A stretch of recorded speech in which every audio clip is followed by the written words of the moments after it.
Disclaimer. This analysis is based on publicly observable events, documented timelines, industry norms, and logical inference. It does not claim access to classified information, nor does it assert definitive conclusions about any individual's legal responsibility. The purpose is to highlight inconsistencies, overlook details, and structural patterns that merit public scrutiny. All interpretations should be understood as analytical commentary, not as formal accusations.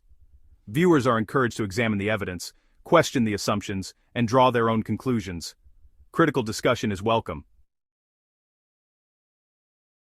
For years, Menglong appeared to the public as a polite, uncontroversial actor with a quiet career trajectory. Behind the surface, however, lay a very different story, one that emerges not from a single piece of evidence, but from the careful alignment of time, his past appearances, media reports, and corporate behaviors. Viewed in sequence, the events of his final year, from 2024 to 2025, reveal a disturbing pattern. A career deliberately wound down, resources systematically withdrawn, and a man gradually isolated until his disappearance and death in September 2025. After Yu's tragic death, his studio was the first to issue a statement on Weibo on September 11th. Netizens immediately noticed the post lacked the official company seal. When they looked deeper, they discovered that both of Yu's studios had already been dissolved. How a non-existent studio could issue a formal announcement became one of many suspicious threads surrounding his death. Most users simply noted that his two studios were dissolved. Some assumed, without evidence, that Yu dissolved them himself. Few examined the logic of that claim, which is our starting point.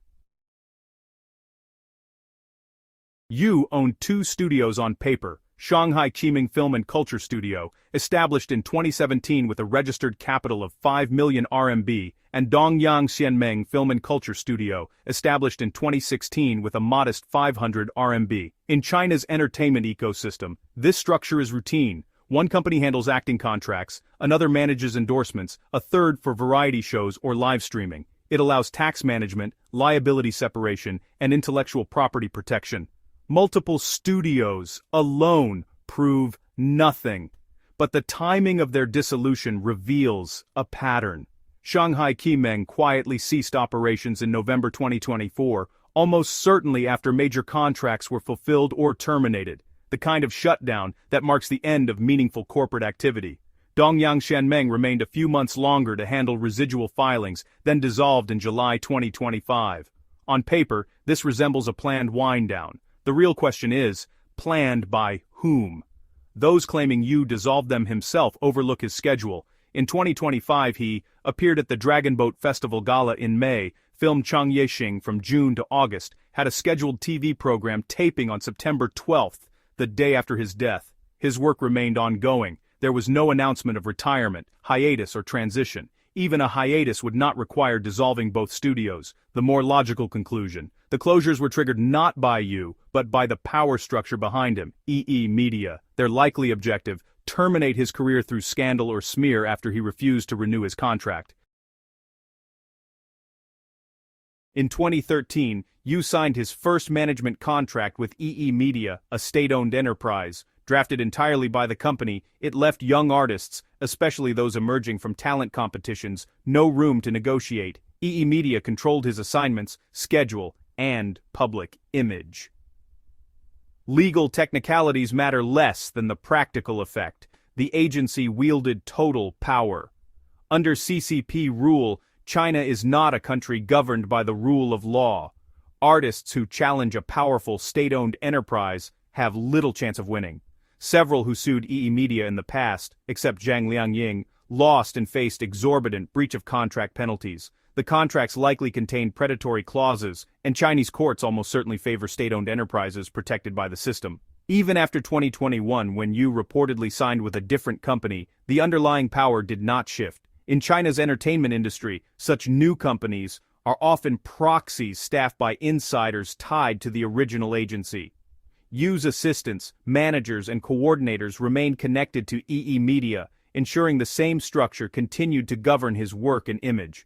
The surface change created the illusion of independence. The practical reality remained unchanged. Online reports claim that after leaving EE Media in 2021, Yu signed elsewhere in 2022, perhaps even consulting lawyers, but other information suggests he was already emotionally low at the end of 2021, and his resources dropped sharply after disputes over contract renewal. What outsiders perceived as his successful departure may have been a misunderstanding, or a deliberate smokescreen by the agency to disguise continued control. This shift was likely strategic. Yu's refusal to renew his contract gave EE Media an opportunity to publicly distance itself while quietly retaining control through proxy entities.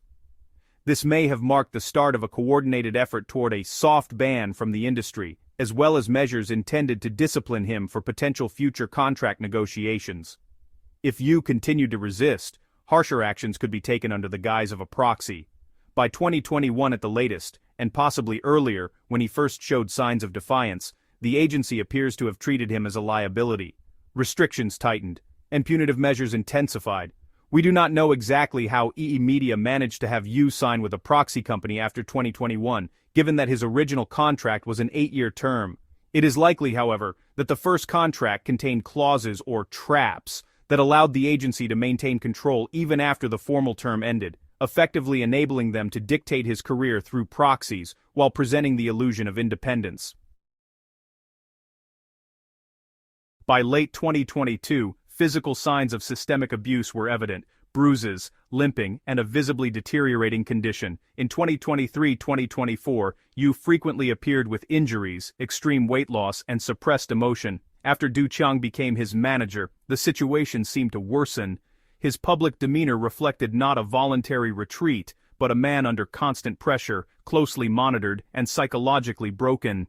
Within this context, the dissolution of his studios seems less like a career decision and more like an imposed administrative step, a deliberate strategy to cut off resources, limit visibility, and force a gradual, soft disappearance as punishment for his resistance that later escalated into a hard one. In the entertainment industry, a second-term contract or one signed by an already established artist is typically 3 years, meaning a renewal decision would fall in 2025. All indications suggest he rejected it once again. By that summer, Yu's life had already been pushed to the edge of visibility. One gala, one drama, one scheduled TV appearance.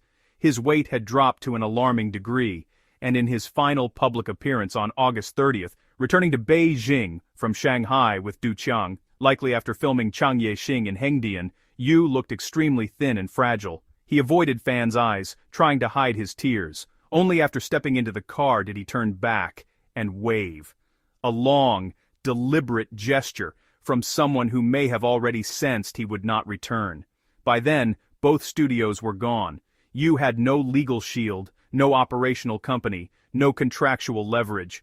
Only the people controlling him remained, the same people who had closed his studios, restricted his work, and later insisted they knew very little about him.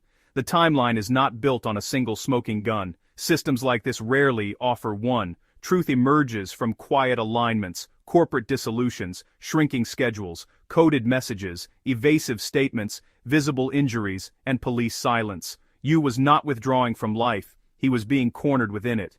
On August 3, 2025, roughly 4 weeks before Yu Menglong's final public appearance, alleged perpetrator and fellow actor Gao Taiyu posted a video on Douyin showing himself opening a car trunk, with the hashtag transport in car trunk.